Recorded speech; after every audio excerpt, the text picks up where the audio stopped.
Hi there, welcome to West Coast Supercars and Classics. I'm Mark. Today's a very special day because behind me you see one of only 10 Lexus RCF track editions that are going to be coming to Canada. Yes, this is one of only 10 in the entire country.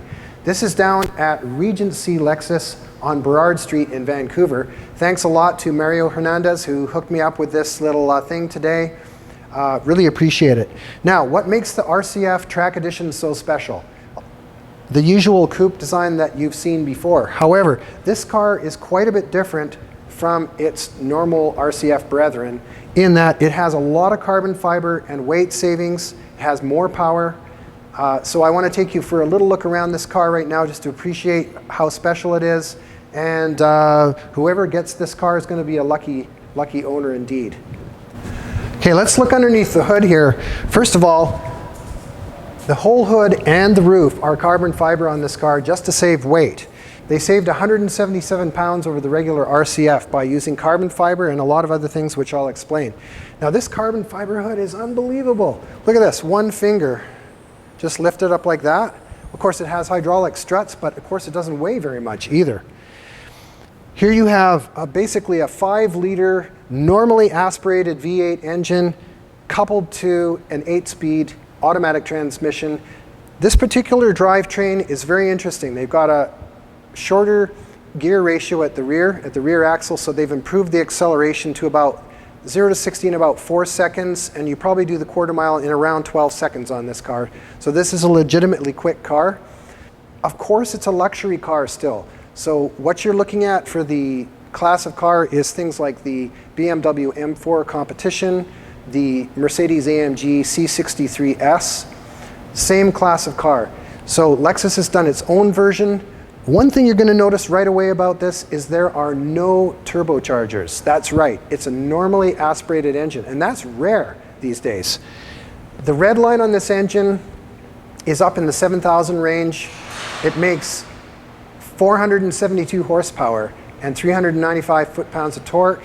Normally aspirated engines are becoming more and more rare in the high-performance realm right now because of power requirements and gas mileage requirements. So you've got a couple things going for you with this car that you can't get in the other cars. You've got that normally aspirated high-revving engine. That is going to sound better. It's going to sound meaner and leaner than a turbocharged engine typically.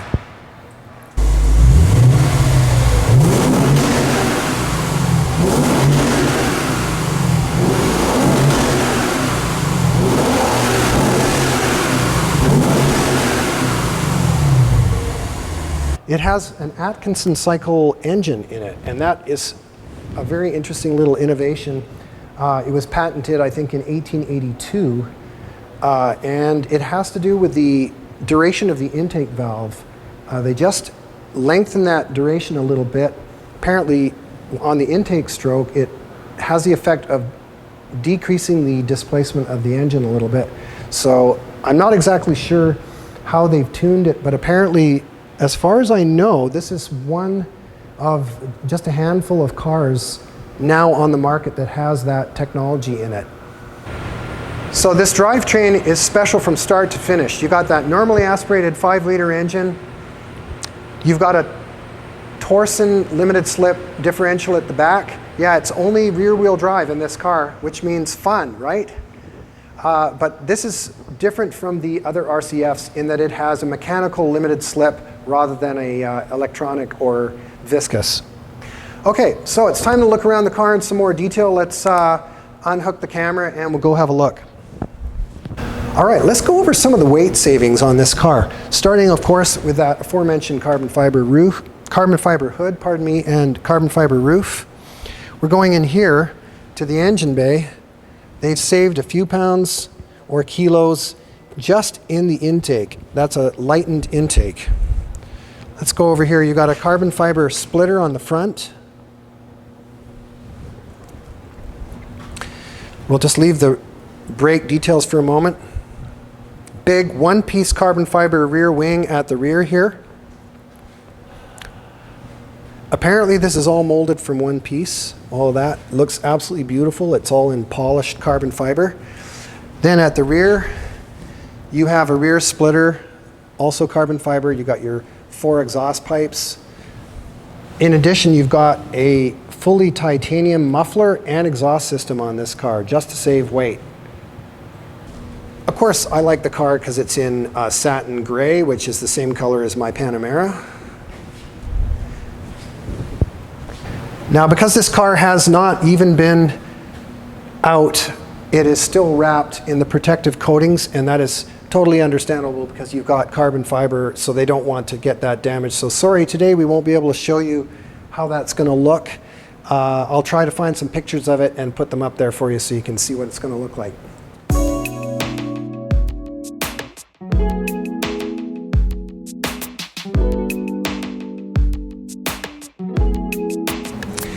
Front and rear, you have 19-inch rims with carbon ceramic brakes.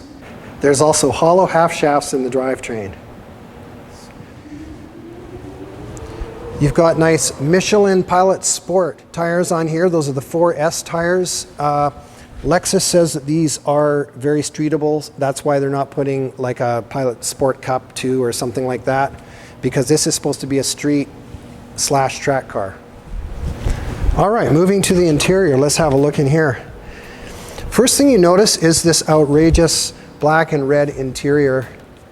Looks really nice, actually. You know, in the pictures, I wasn't quite sure what to make of it just from the pictures, but here it actually is quite fun. It's got a lot of different contours and shapes. There's a lot of interesting stitching along here, a little bit of satin metallic trim here. And this is a super interesting feature, which is a multicolored carbon weave right here. And these seats are just outrageous. It's a little bit hard to see in this light, but what they have is they've got their leather. It really smells a lot like leather in here. There's leather here on the bolsters and so on, and on this strip, and then this is all perforated Alcantara. So I'm guessing these are probably ventilated seats too, but they really look nice. Steering wheel here has 2 tones with your F badge here, and that's red leather here with your black perforated leather. The standard controls, of course, on the steering wheel. Let's just hop inside and have a look. This is really kind of cool. Oh yeah, it's giving me a door warning, obviously. It wants me to press the brake, which I'm not going to do because I'm not going to start it just now. The entire display, except for the speedometer on the right side, is an LCD type display. So your tachometer is right in the middle. Again, that is a LCD. And then you got a multifunction display on the left of that. There we go. Anyway, so you've got a multifunction display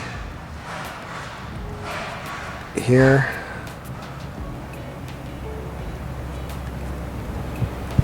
And you can access that with just a button on the thumb, sort of in your thumb position here on the steering wheel. And your stereo modes are here. Obviously your phone and voice commands here. And then down here, you've got your nav display, large nav display. Oh, nice, Ferrari. Cool. So you got your large display here, your climate controls, your radio, and you know, your stereo system here. So those are demarcated. A clock here. Down here, what I thought was really interesting was this lighted trackpad here. So you just use your finger, roll your finger around, and then you can move a cursor on the display right there. That's actually pretty handy. I like that. And I'm guessing you can tap it. Yeah, you can. You can tap it as well for functions. I like that. Really simple controls. You got a rather small indicator for your shifter position, but then you also have the ability to do that on your dashboard if you want. And then you've got your shifter right here. And remember, again, this is an 8-speed automatic transmission. There is no dual clutch or standard transmission on this car. And then you've got several modes for driving here. There's your driving mode selector, eco mode, normal mode, and then you've got Sport and Sport Plus, so you just twist it one way or the other. Let's go and have a look at that. That's Eco, Sport, Sport Plus. And let's go back there. And then you press it to get out. I see. So this, you can also press this button. That's quite interesting. Oh, you got a custom setting. Okay, cool. That's pretty easy. Oh, wow. And your dash changes too. That's Sport Plus display. Let's go to Sport. No, let's go to, that's Eco. Sport. What's the difference between Sport and Sport Plus? You should be able to see it, right? There we go. Cool. So you also get, in Sport Plus, you get your coolant and oil temperatures in that gauge, which is a smart idea. That's a good idea, because if you're taking it out for a track day, you want to have that information right there in front of you. You know, you're doing your hot laps, look straight over at the tach. You want to be looking at the tach anyways from time to time. You've got all your coolant and your oil temperature right there. Good idea. So this is a kind of an interesting blend, because it's very sporty, definitely sporty, but it's really quite nice, comfortable, and luxurious. So I think it kind of nails that whole genre of luxury, high performance coupe, and I like them. As you guys know, I've had a few of them, and I reviewed the Alfa Romeo Giulia a few months ago, and that's a really interesting car, although it had the 4-cylinder version of it. But I mean, this car is a lot more expensive. It's retailing for over 120 grand Canadian, so it's more than the Giulia.